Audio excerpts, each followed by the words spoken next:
कुछ ही देर बाद अमेरिका और ईरान के बीच में शांति वार्ता शुरू होने वाली है। इस्लामाबाद में यह शांति वार्ता हो रही है। 11 बजे इस्लामाबाद पहुंचेंगे जेडी वांस।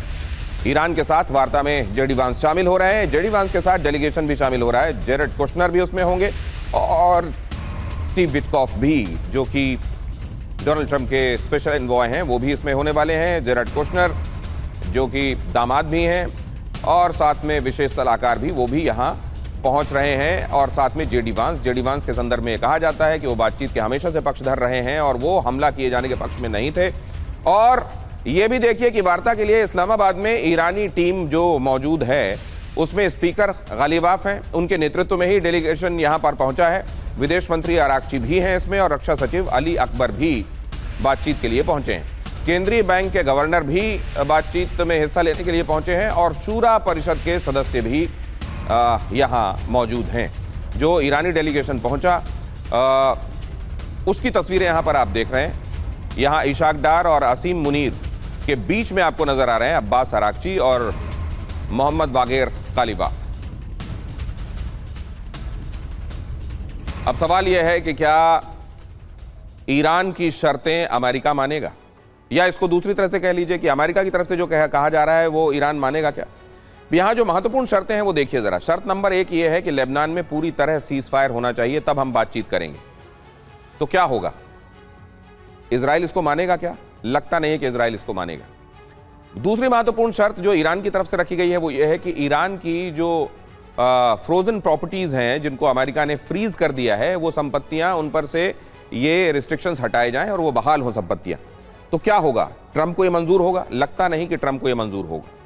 तो यहां क्या होगा, वो पॉइंट जिन पर खासा कंटेंशन है, जिन पर सख्त ऐतराज है दोनों तरफ। कोई कहता है एक तो दूसरे को मंजूर नहीं होता और दूसरी तरफ से कुछ कहा जाता है तो पहले पक्ष को मंजूर नहीं होता। ऐसे में यह वार्ता कितनी सफल होगी इसको लेकर संशय जबरदस्त है, लेकिन वार्ता हो रही है, इसको बड़ा पॉजिटिव माना जा रहा है। यहां पर यह भी एक शर्त है कि यूरेनियम संवर्धन पर रोक नहीं लगनी चाहिए। ईरान कह रहा है कि हमको संवर्धन का अधिकार मिलना चाहिए और लगता जो होगा वो ये होगा कि अमेरिका कहेगा नथिंग डूइंग। यूरेनियम को लेकर तो हमारी बात आपको माननी पड़ेगी। शर्त यह भी है कि होर्मुज स्ट्रेट पर कंट्रोल ईरान रखेगा। लेकिन इधर क्या अमेरिका को मंजूर होगा? लगता नहीं कि ट्रंप को यह मंजूर होगा। अभी उन्होंने बातचीत शुरू, ये जो दौर हो रहा है बातचीत का, इसके पहले ही उन्होंने कह दिया है कि होर्मुज अब फ्री हो जाएगा और उन्होंने ये भी कह दिया है कि अपने आप हो जाएगा। अब ये अपने आप में बहुत ज्यादा सस्पेंस भी है, लेकिन वो ये पता चल रहा है कि डोनाल्ड ट्रंप को यह मंजूर नहीं होगा कि होर्मुज को ईरान कंट्रोल करे। इसी में एक महत्वपूर्ण बात यह है कि ईरान को कॉम्पनसेशन मिले उसके यहां जो हर्जाना हुआ है इस वॉर की वजह से। क्या डोनाल्ड ट्रंप को यह मंजूर होगा? लगता नहीं है कि अमेरिका इस बात पर रजामंद होगा। और अगर ऐसा है तो ईरान की शर्तों पर बात नहीं बनी अगर, तो फिर आगे क्या होगा? ईरान तो कह रहा है कि हम ट्रिगर पर उंगली धरे बैठे हैं, हमको वैसे ही बहुत ज्यादा भरोसा नहीं है। तो ऐसे में क्या होने वाला है? जाहिर है पूरी दुनिया यह जानना चाहती है, क्योंकि हर कोई इससे प्रभावित है। यह जंग ऐसी जंग है जो हर किसी पर, पूरी दुनिया के एनर्जी इक्विलिब्रियम पर इसका असर है, पूरी दुनिया पर, हर एक व्यक्ति पर इसका असर है। लिहाजा हर कोई यह जानना चाहता है कि होने क्या वाला है। और पाकिस्तानी जेट उड़ान भरने वाले हैं। देखिए खबर, पाकिस्तानी जेट किस लिए उड़ान भरने वाले हैं? सिक्योरिटी के लिए। यहां यह भी कि जेडी वांस के विमान को वो इस समय जबकि वो लैंड करने के करीब होंगे वो एस्कॉर्ट करेंगे। पाकिस्तानी जेट जेडी वांस के विमान को एस्कॉर्ट करने के लिए स्क्रैम्बल करेंगे, ये खबर भी आ रही है। तो वैसे भी इस्लामाबाद को इस समय एक छावनी में तब्दील कर दिया गया है। खासतौर से 3 किलोमीटर का जो एरिया है सिरेना होटल के आसपास का, उसको 10,000 से ज्यादा सिक्योरिटी पर्सनल इस समय गार्ड कर रहे हैं। और बताया जा रहा है कि जब जेडी वांस यहां पहुंचेंगे तब भी ये सिक्योरिटी बहुत टाइट होगी। यहां तक कि आसमान को भी सुरक्षित करने के लिए पाकिस्तान के फाइटर जेट्स स्क्रैम्बल करेंगे। अब यहां देखिए जरा, शांति वार्ता से पहले ईरान ने महत्वपूर्ण शर्तें रखी हैं। 2 शर्तें रखी हैं। ईरान ने अमेरिका के सामने यह कहा है कि ईरान की संपत्ति को जो फ्रीज किया गया है उसको बहाल किया जाए और लेबनान में पूरी तरह से सीज फायर हो। निनाद साहब, ये बातें मानी जाएंगी? आपको क्या लग रहा है? देखिए, इसके ऊपर एक ही चीज निर्भर है। दो लोग जो बहुत बुरी तरह थक गए हैं। ट्रंप की रेटिंग गिर रही है और ईरान की पिटाई हुई है। कितना लोग थक गए हैं, कितना, उसके ऊपर निर्भर करेगा कौन कितना नेगोशिएट करता है। मुझको लगता है कि 3 शर्तें सबसे ज्यादा महत्वपूर्ण हैं जिसके ऊपर किसी तरह का एग्रीमेंट हो सकता है। पहली शर्त, ईरान के जो अरबों डॉलर्स, और छोटे नहीं है, ईरान बहुत ज़्यादा रिच कंट्री है, हम समझते नहीं है कि कितना पैसा ईरान के पास है। अरबों डॉलर्स उनके जो फ्रोजन है, हो सकता है ट्रंप उसे अनफ्रीज करे। अगर ईरान को टाइम खरीदना है तो उनको अपना न्यूक्लियर एनरिच जो उनके पास है वो देना पड़ेगा IAEA को। मेरे को लगता है कि टाइम खरीदने के लिए वो ये जो जखीरा न्यूक्लियर एनरिच का है उसमें से थोड़ा सा या काफ़ी दे सकते हैं अगर उनको टाइम खरीदना है। और तीसरा और महत्वपूर्ण बात जो आपने अभी अभी उठाई, स्ट्रेट ऑफ हॉर्मुज की, मुझको लगता है कि ईरान का कंट्रोल अमेरिका को इन द लॉन्ग रन मंजूर होगा, क्योंकि geography always wins in war. तो अगर मेरे को लगता है कि इस ये जो प्लेटफॉर्म है यहाँ एक टाइम खरीदने का प्लेटफॉर्म है, पीस लाने का प्लेटफॉर्म नहीं है। आज की दिक्कत कल के लिए पोस्टपोन करने की कोशिश है। ये एक महत्वपूर्ण बात, पहले दौर में आज जब हमने बात की तब भी जो एक्सपर्ट्स का पैनल हमारे साथ यहां मौजूद था वो ये कह रहा था कि ये बातचीत असल में बातचीत के लिए बातचीत हो रही है। आगे वाले दौर में जो बातचीत होंगी उनके लिए एक जमीन जरूर तैयार हो सकती है, लेकिन यहां पर कुछ हासिल हो जाएगा, कुछ यील्ड हो जाएगी दोनों तरफ से, ऐसा लगता नहीं है। जीवन जुत्सी साहब हमारे साथ मौजूद हैं। जीवन जुत्सी साहब, ज्यादा थका हुआ कौन है? अमेरिका ये चाहता है बड़ी शिद्दत से कि अब ये शांत हो, या ईरान चाहता है कि बहुत तबाही बर्बादी हो गई, अब ये बंद होना चाहिए? मुझे लगता है दोनों थके हुए हैं। ट्रंप तो उस पर भरोसा बहुत कम है, वो क्या कहता है और फिर क्या करता है, तो उन दो चीजों में देयर इज एब्सोल्युटली कोई सिमेट्री नहीं है। ईरान भी it's definitely broken, but they're also tired. तो now coming to the, तो आप जो कह रहे हैं सर, उसका मतलब ये है क्या कि अमेरिका थका जरूर है लेकिन इजराइल उसको थकने नहीं देगा?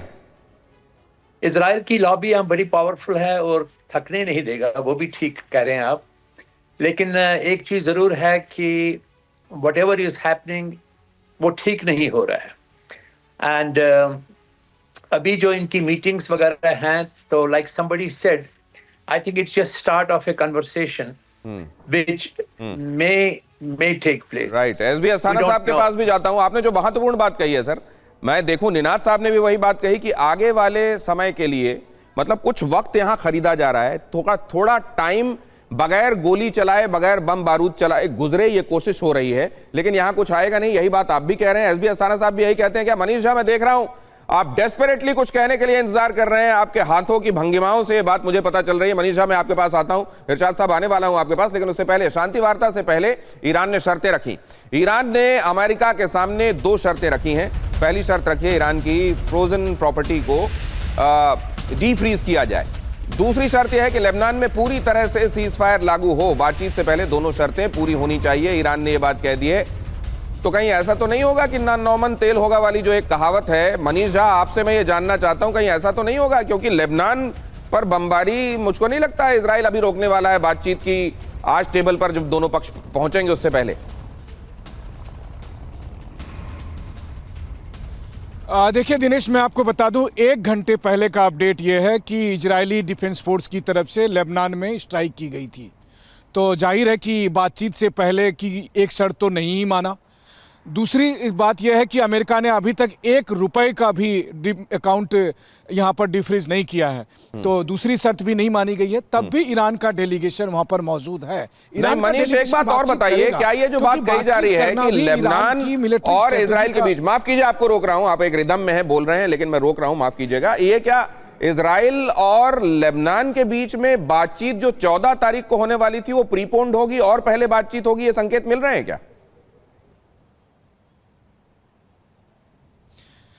देखिए, एक संकेत बस केवल इतना ही है कि अमेरिका में तीनों देश के एम्बेसडर बैठकर बात करेंगे। तो आप खुद ही समझ सकते हैं कि ईरान और इजराइल और लेबनान के बीच में अमेरिका की अगुवाई में जो बातचीत होने वाली है उसका स्केल क्या है कि तीनों देश के एम्बेसडर बात कर रहे हैं, तो उससे क्या नतीजा निकलेगा, पहली बात। दूसरी बात है कि इजराइल तो यही कह रहा है कि मैं तो लेबनान से लड़ ही नहीं रहा हूं, मैं तो लेबनान में उस हिजबुल्लाह से लड़ रहा हूं जिससे लेबनान की सरकार भी परेशान है। बहरहाल देखिए, सीधी सी बात यह है कि ये बहुत महत्वपूर्ण बात आप कह रहे हैं। जब ईरान ये देखिए, मैं जो मनीष कह रहे हैं, मैं अपने दर्शकों को बता दूं कि अमेरिका में जब ये बैठक होगी तो वहां पर अमेरिका में इजराइल जो राजदूत हैं वो बैठेंगे, जो अमेरिकी राजदूत लेबनान में सर्व कर रहे हैं वो बैठेंगे। अब यहां पर राजदूतों के बीच में जब बैठक होगी तो उससे क्या होगा? केवल टाइम बाय किया जाएगा। Is buying time the motto of all the parties involved? क्या इस समय केवल समय खरीदने की कोशिश हर कोई कर रहा है? यह खबर देखिए जरा, शांति वार्ता से पहले ईरानी सेना की नई धमकी, हमारी उंगलियां अब भी ट्रिगर पर हैं। ईरानी सेना ने कहा अमेरिका इजराइल ने बार बार धोखा दिया है, होर्मुज का कंट्रोल किसी कीमत पर नहीं छोड़ेंगे। ईरानी सेना ने यह बात कही है। आप जरा यह भी देख लीजिए कि अमेरिका की शर्त मुस्तफा को कितनी मंजूर है। अमेरिका की शर्त मुस्तफा को कितनी मंजूर? शर्त नंबर 1 क्या है? यहां देखिए जरा, ईरान एटम बॉम्ब नहीं बनाएगा, यह शर्त रखी गई है। ईरान नहीं बनाने की बात करता रहा है कि हम बना कहां रहे हैं, आप तो जबरदस्ती रस्सी को सांप कह कह के आप उस पर वार कर रहे हैं। अब जरा देखिए शर्त नंबर 2, घातक मिसाइल कार्यक्रम पर रोक लगाओ। ईरान कह रहा हमको मंजूर नहीं है, मिसाइलें भी नहीं होंगी तो हम अपनी सुरक्षा कैसे करेंगे? शर्त नंबर 3, होर्मुज स्ट्रेट पूरी तरह से खोला जाए। ईरान कह रहा है यूनाइटेड स्टेट्स की शर्त मानने पर निर्भर है, हमारी शर्तें मानो, हम आगे देखेंगे क्या होगा, अभी तो 1 बैरल पर $1 हम लेंगे वहां से गुजरने वाले जहाजों से। शर्त नंबर 4, हिजबुल्लाह हूती जैसे प्रॉक्सी को मदद मत दो।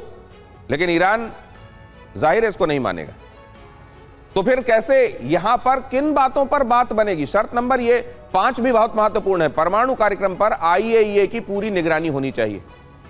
अब ईरान को यह लगता है कि ये जो एटॉमिक एनर्जी एजेंसी है इसके बहाने हमारे यहां जासूस भेजे जाते हैं और हमारी उन चीजों की भी निगरानी करने की कोशिश की जाती है जो हमारी एक तरीके से संप्रभुता को चुनौती होती है। क्यों करेगा कोई आकर हमारे देश में ऐसी निगरानी? तो शर्तों के साथ वो कह रहा है कि आप निगरानी कर सकते हैं, पूरे तौर पर यह हो जाएगा ऐसा लगता नहीं। अब अगर ऐसा है तो यह बहुत महत्वपूर्ण है कि क्या इस समय इरशाद भाई जब आपके पास आ रहा हूं तो वो जो एक टिपिकल इंडिया पाकिस्तान जो लोगों के बीच में बातचीत होती है वो नहीं, मैं इस समय ये जानना चाहता हूं कि आप क्या समझते हैं यहां पर क्या किसी पॉजिटिव डायरेक्शन की तरफ चीजें चली जाएंगी और पहले ही राउंड में कोई बड़ा ब्रेक थ्रू होगा, या आप भी मानते हैं कि कम से कम शुरुआत हो रही है, आगे देखते हैं, लेकिन अभी दोनों ही तरफ शांति कायम रहेगी?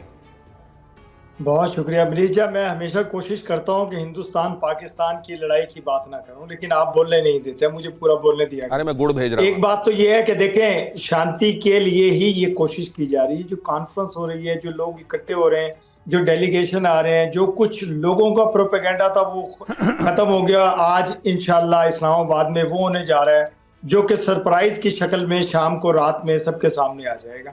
देखिए मैं ये समझता हूं, जैसे अभी मनीष जी भी कह रहे थे कि कोई असासे मुंजमद थे नहीं खोले, देखिए अभी साइन ही नहीं हुआ, अभी डेलीगेशन पहुंचे नहीं, उससे पहले कैसे खत्म हो सकता है? अभी बातें हैं, अभी प्रोपेगेंडे हैं, अभी सब कुछ है। इसके बाद जब लोग एक टेबल पर बैठेंगे, जब कॉन्फ्रेंस शुरू होगी, जब एक दूसरे का लाए अमल तैयार किया जाएगा, जो कुछ लिखा गया है उस पर अमल दरामद शुरू होगा, उसके बाद तमाम चीजें सामने आएंगी और तमाम वो चीजें जो जंग का बायस बनी उनको हाईलाइट किया जाएगा।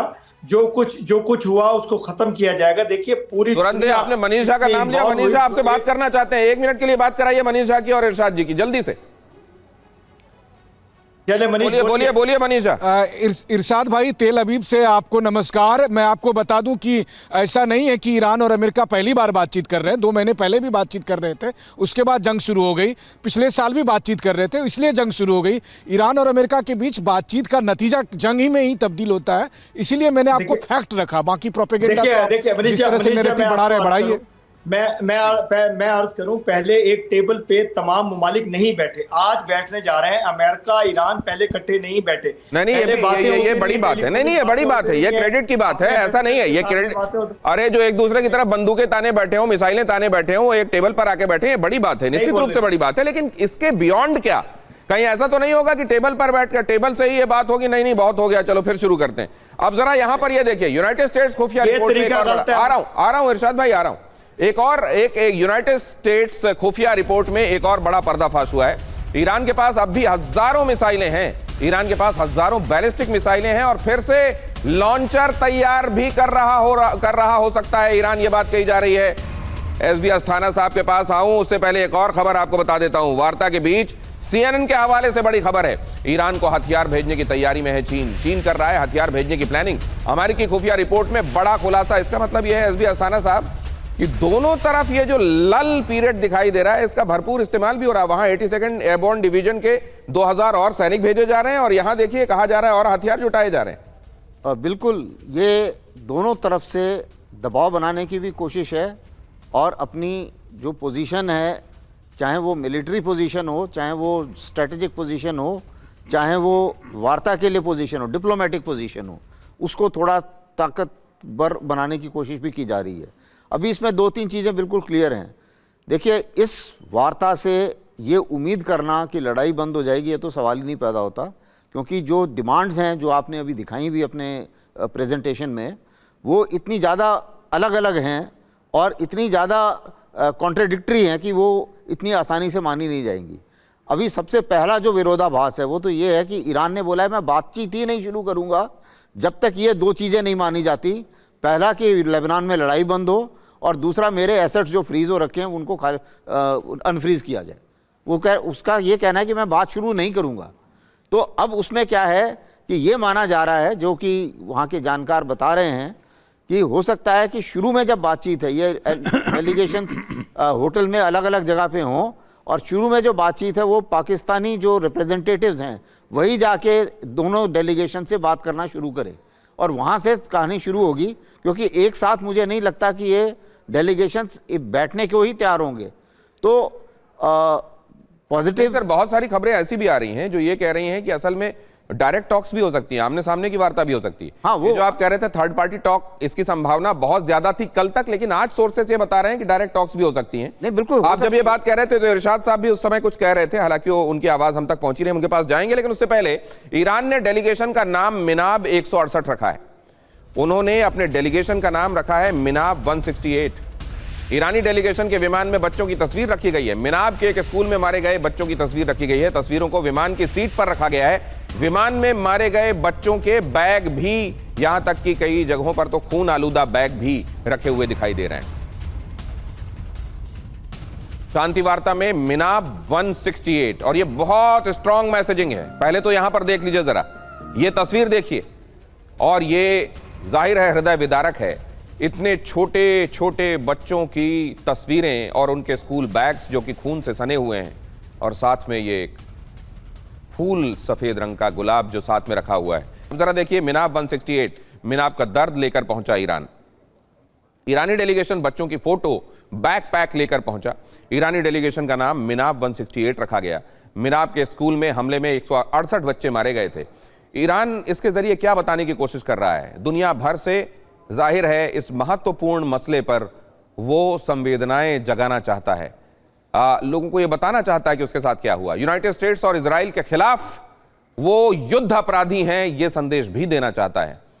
यह भी दिखाना चाहता है कि यूनाइटेड स्टेट्स और इजराइल ने जब ये अटैक किया तो उस दौरान न जाने कितने वॉर क्राइम किए, और दुनिया के सामने सबूतों के तौर पर इसको रखना चाहता है, और यह बताना चाहता है कि बच्चों की मौत को भुलाया नहीं जाएगा और आसानी से तो समझौता नहीं होगा, क्योंकि ये ऐसे जख्म हैं जो हमारे बहुत गहरे जख्म हैं। और अगर आप ये सोच रहे हैं कि टेबल पर आने के लिए हम बहुत ज़्यादा, बातचीत की टेबल पर आने के लिए बहुत ज़्यादा रजामंद, इच्छुक और विलिंग हैं, तो ऐसा नहीं है। आपकी तरफ से अगर ऐसी पेशकदमी की जाएगी जो हमको रास आने वाली होगी तो हम सोचेंगे। जाहिर है इसमें बहुत सारी मैसेजिंग है, लेकिन सबसे महत्वपूर्ण मैसेजिंग क्या है? निनाद साहब, क्या बताया ईरान ने इसके जरिए?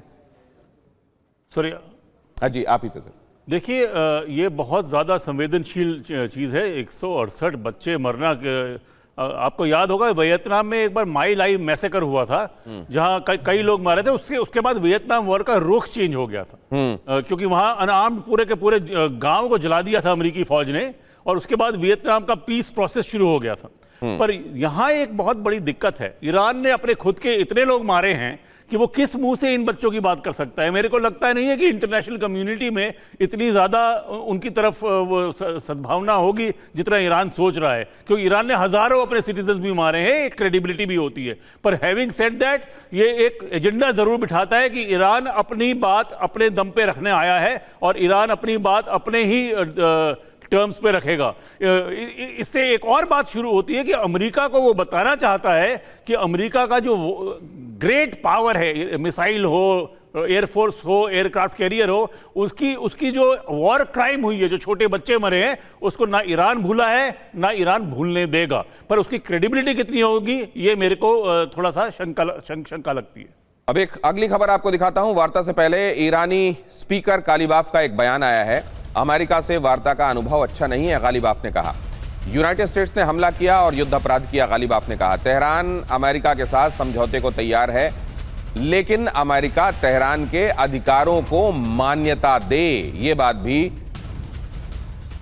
ईरान के संसद के स्पीकर ने, जिनके नेतृत्व में डेलीगेशन पहुंचा है, उन्होंने ये बात कही है कि हम बातचीत करना चाहते हैं, लेकिन आप हमारे पक्ष को भी समझिए। अमेरिका पर ईरान को असल में भरोसा हो नहीं रहा है। यहां ट्रस्ट डेफिसिट एक बहुत बड़ा मुद्दा है। गालिबाफ ने जो बात कही वो बहुत महत्वपूर्ण है। अमेरिका से बातचीत का अनुभव अच्छा नहीं है। उन्होंने तो यह भी कह दिया था कि ये जो आपके आ रहे हैं, स्टीव विटकॉफ आ रहे हैं, जेरेड कुशनर आ रहे हैं, ये वियना वाली वार्ता में शामिल थे और 26 तारीख को ये बात कह रहे थे कि नहीं बड़ा अच्छा हेडवे बन रहा है बातचीत से, और 28 को आप लोगों ने हमला कर दिया, तो हम तो इसीलिए जेडी वांस भेजे जा रहे हैं उनके साथ। बहरहाल उन्होंने ये भी कहा है कि पहले का अनुभव हमारा जो है असफलता वाला है, और ये भी है कि आपने जो वादे किए थे वो तोड़े थे आपने। बातचीत के बीच में अमेरिका ने हम पर हमला कर दिया था, अमेरिका ने युद्ध अपराध किया उसके बाद, और ईरान फिर भी अब समझौते के लिए तैयार है, लेकिन अमेरिका हमारे अधिकारों को मान्यता दे। बातचीत से उम्मीदें हैं, लेकिन अंदेशे ज्यादा हैं। अभी तक हुआ क्या है? अब तक ईरान अमेरिका में 3 बार बातचीत, इसके पहले मतलब 28 फरवरी से पहले की बात मैं आपको बता रहा हूं, हुई है।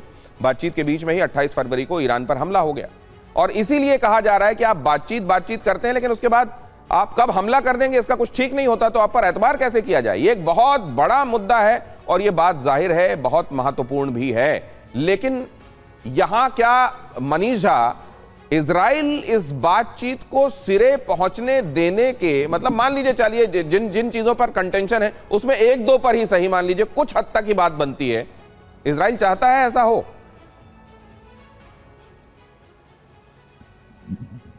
देखिए, सबसे बड़ी बात यह है कि इजराइल ने देखा कि ईरान की ताकत क्या है, और ऐसा नहीं है कि कभी इजराइल ने यह कहा कि ईरान कमज़ोर देश है। वो तो ये कह ही रहा है कि ईरान के पास बहुत ताकत है, और ईरान कह रहा है कि हम इजराइल को मिटा देंगे तो ये हमारे लिए अस्तित्व का खतरा है। देख लीजिए ईरान के पास कितनी मिसाइलें हैं, कितने ड्रोन हैं। तब लोगों ने सोचा कि इजराइल बस यूं ही कह रहा है, लेकिन अब तो पूरी दुनिया ने देख लिया कि ईरान के पास एक से बढ़कर एक खतरनाक मिसाइल है। मान लीजिए कि अगर इजराइल के पास ये एयर डिफेंस नहीं होता, मान लीजिए कि इजराइल के साथ ये अमेरिका नहीं होता, तो आपको लग रहा है कि इस बार के ईरान के हमले में इजराइल बच पाता? ये बात सही है कि मीनाब के स्कूल में 170 बच्चों की मौत बहुत ही दर्दनाक घटना है, और ये मानवता के प्रति अपराध है। ये केवल अमेरिका ने अपराध नहीं किया, ये मानवता के प्रति अपराध है।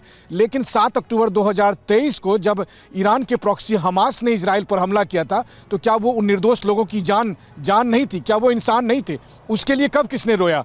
या हिजबुल्लाह की तरफ से जब नॉर्थ इजराइल पर हमले किए जाते हैं, तो अगर इजराइल के पास एयर डिफेंस नहीं होता तो वहां भी बेगुनाह बहुत सी बच्चियों की जानें जाती।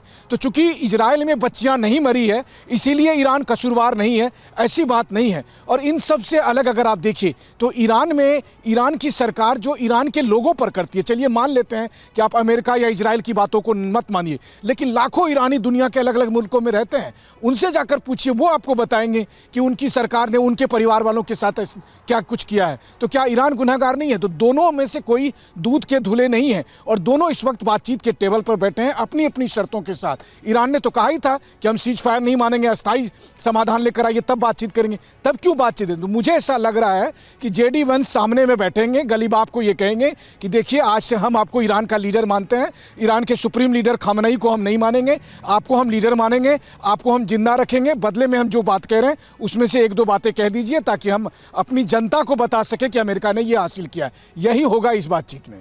नहीं, और अगर ऐसा जैसा आप सोच रहे हैं, अगर ऐसा हो जाता है तो जाहिर है उन लोगों की क्रेडिबिलिटी जो यहां बातचीत के लिए पहुंचे हैं ईरान के भीतर, उसमें, लेकिन वो उनकी क्रेडिबिलिटी खतरे में आ जाएगी। खुद ईरान के भीतर जो लोग ईरान की तरफ से इस डेलीगेशन का हिस्सा बनकर बातचीत के लिए आए हैं, अगर वो अमेरिका की इस तरह की बातों पर यील्ड करके दे देते हैं, हाँ कह देते हैं, तो लेकिन यहां पर देखिए जरा, जेडी वांस का विमान वहां अब ये कहा जा रहा है कि पाकिस्तान के एयर स्पेस में पहुंच चुका है। जेडी वांस इस बातचीत में हिस्सा लेने के लिए पहुंच रहे हैं। अब ये 4 सदस्यीय प्रतिनिधिमंडल होगा अमेरिका की तरफ से, या 3 सदस्यीय? इसमें जेरेड कुशनर होंगे, स्टीव विटकॉफ होंगे, और साथ में क्या ब्रैड कूपर भी होने वाले हैं, सेंटकॉम के जो मुखिया हैं, और क्या जेडी वांस तो वहां पहुंच ही रहे हैं। ये जेडी वांस का विमान पाकिस्तान के एयर स्पेस में जब स्पॉट किया गया, उस वक्त की तस्वीरें मैं आपको दिखा रहा हूं। मैंने आपको बताया उधर और लॉन्चर्स बनाए जा रहे हैं, उधर और मिसाइलें बनाई जा रही हैं ईरान में, और दूसरी तरफ आप देख रहे हैं अमेरिका और ज्यादा तैनाती मिडिल ईस्ट में कर रहा है। तो इस सब के बीच में अगर ये बातचीत निष्फल हुई तो सीज फायर जाहिर है टिकाऊ नहीं होगा, और ये पूरी दुनिया के लिए जाहिर है एक बुरी खबर होगी। जीवन जुत्सी साहब, अगर दारोमदार इस बात पर है कि कौन कितना थका हुआ है और दारोमदार इस बात पर नहीं कि कौन कितना पुरउम्मीद है, तो ये टाइम बाइंग होगी। और अगर टाइम बाइंग होगी तो आप कितना टाइम बाय होते इस तरह की किसी टॉक एक्सरसाइज से होते हुए देखते हैं, जिसमें असल में दोनों तरफ कोई फ्लेक्सिबिलिटी नहीं है? मुझे ऐसा लग रहा है कि फ्लेक्सिबिलिटी बहुत कम रहेगी from both sides. Like you earlier were discussing कि Iran is not going to accept all the conditions जो भी उन पर अमेरिका ने डाली हैं, and in the mean time conclusive नहीं होगा, and it will not be a good news for rest of the world. That's my feeling, but I wish I am wrong. एक और महत्वपूर्ण खबर है सर कि विटकॉफ और कुशनर पहुंच चुके हैं इस्लामाबाद। विटकॉफ और कुशनर पाकिस्तान पहुंच चुके हैं, और जैसा मैंने आपको दिखाया जेडी वांस का विमान पाकिस्तान के स्पेस में है और वो किसी वक्त लैंड करने वाला है। यहां पर देखिए, ये वो विमान है जिसमें अमेरिकी डेलीगेशन इस्लामाबाद पहुंच रहा है और बातचीत शुरू होने वाली है। अगर बातचीत वक्त पर शुरू हो गई तो 11 बजे अब ये कहा जा रहा है कि दोनों तरफ के पक्ष बातचीत की टेबल पर होंगे। और क्या बातचीत के विषय में, उपलब्धियों के संदर्भ में कोई ऐसी सूचना आधिकारिक रूप से दी जाएगी? और अगर दी जाएगी तो क्या पाकिस्तान इसको सार्वजनिक करेगा? इस बारे में इरशाद जी के पास क्या सूचना है, उनके पास चलकर समझते हैं। इरशाद जी, इसके संदर्भ में भी कोई व्यवस्था है जिसके बारे में आपके पास कोई इंफॉर्मेशन आई हो? बहुत शुक्रिया जी। मैं आप अपना राग अलाप रहे थे तो इधर मेरे शाहीनों की घन गरज के साथ रिसीव किया जा रहा था मेहमानों को। अगर आपको आवाज आई हो कि कितने खूबसूरत तरीके से मेरे जहाज़ों की आवाज थी, घन गरज थी, और उनको वेलकम किया जा रहा था मेहमानों को। अभी इंशाल्लाह लैंड कर जाएंगे थोड़ी देर में हमारे एयरपोर्ट पर। देखिए, मैं ये कहता हूँ जो मफरूजे हैं, मफरूजों पे बात नहीं की जानी चाहिए, हकीकत पे बात की दूल्हा जानी आता है चाहिए। तो अभी बैंड जो बाजे भी हकीकत बजते है, हैं, वो इसका घंटे, मतलब डेढ़ थोड़े ना घंटे है में, कि 2 बैंड घंटे बाजे में वाले सामने आ पैसे नहीं जाएगी। लेंगे। आप देखे, सुन लें यार, देखे दूसरे को बोलने दिया। इरशाद भाई, आपका काम है, फजूल बातें आप लोगों के दरमियान में बोलते हैं, मुझे मत बुलाया करें आप। देखिए इरशाद भाई, जब दूल्हा आता है तो बैंड बाजे वाले बाजा बजाते हैं, तो उसका मतलब थोड़े ना है कि बैंड बाजे वाले जो है सो वो दूल्हा बन गए। बैंड बाजे आपकी बजा के जाएंगे, खुदा की कसम ऐसा बजाएंगे आप। नहीं, देखिए इरशाद भाई, आप एकदम गलत, अब आपने शादी वाली चले जाते हैं कि देखिए हमने अपने फाइटर जेट भेजे हैं, आपने बारात भी हो गया, फूफा भी दिखाई दे रहा है। नहीं, लेकिन मैं इसको सीरियस टॉक्स पर ले जाना चाहता हूँ। नहीं, इरशाद जी, आप भी समझिए। इरशाद जी, आपसे संजीदा सवाल किया जाता है और आप लिए दिए इस तरह की बातें करते हैं जिससे बदमज़गी फैलती है। प्लीज ऐसा मत कीजिए। आप बहुत मैच्योर आदमी हैं, आप बहुत मैच्योर आदमी हैं, और मेरी तवक्को और पूरी दुनिया की तवक्को आपसे ये है। इस तरह की मेच्योरिटी से आप लोग कैसे अच्छे इंटरलोक्यूटर बनेंगे? ना, ये अच्छी बात नहीं है। मैं आपके पास आता हूँ, लेकिन एसडी अस्थाना साहब, ना, आधे घंटे आप जब आओ, मेरे यहाँ का ये, मेरे वहां का ये, आपसे मैं कुछ रहा हूं, आपसे पूछो खेत, आप खलिहान की बात करते हैं। प्लीज इरशाद साहब please, on a serious note. नहीं, आपसे ये पूछा है कि क्या पाकिस्तान इस बारे में, क्या आज बातचीत जो हो रही है उसको सार्वजनिक करेंगे क्या आप लोग? और आपकी तरफ से इस बारे में आपके पास कोई सूचना है क्या कि कोई फॉर्मल ब्रीफिंग होने वाली है क्या दुनिया के लिए? ये सवाल पूछ रहा हूं मैं आपसे। देखिए, मैं आपको जवाब दे रहा था, मैं वेलकम से शुरू हुआ हूं। आपकी वही जो आदत है, आपकी बुरी आदत है दिनेश, आपके प्रोग्राम में। अरे मनीष झा बोल रहे थे, सुनते नहीं है आप इस तरह की बातें बोलते हैं कि मैं अगर खुद को किसी तरह जब्त भी कर लूं तो कोई दूसरा रहेगा जब्त नहीं कर। अच्छा, फिर से ठंडा पानी पीजिए, मैं आता हूं। एसबी अस्थाना साहब, ये यहां पर ये जो लोग पहुंच रहे हैं, इनके दिमाग में भी जाहिर है चल रहा होगा, जेडी वांस सोच रहे होंगे कि मैं तो इस बात का हिमायती शुरू से हूं कि बातचीत होनी चाहिए, हमला नहीं होना चाहिए था। उधर स्टीव विटकॉफ सोच रहे होंगे कि वो क्या कहने वाले हैं। जेरेड कुशनर अपनी बात, जाहिर है दोनों एक पक्ष के माने जाते हैं जो कहते हैं हमला होना चाहिए था। अब ऐसे में जब ये बैठेंगे वहां पर तो क्या एक जैसी बात एक तरफ के डेलीगेशन की तरफ से होगी?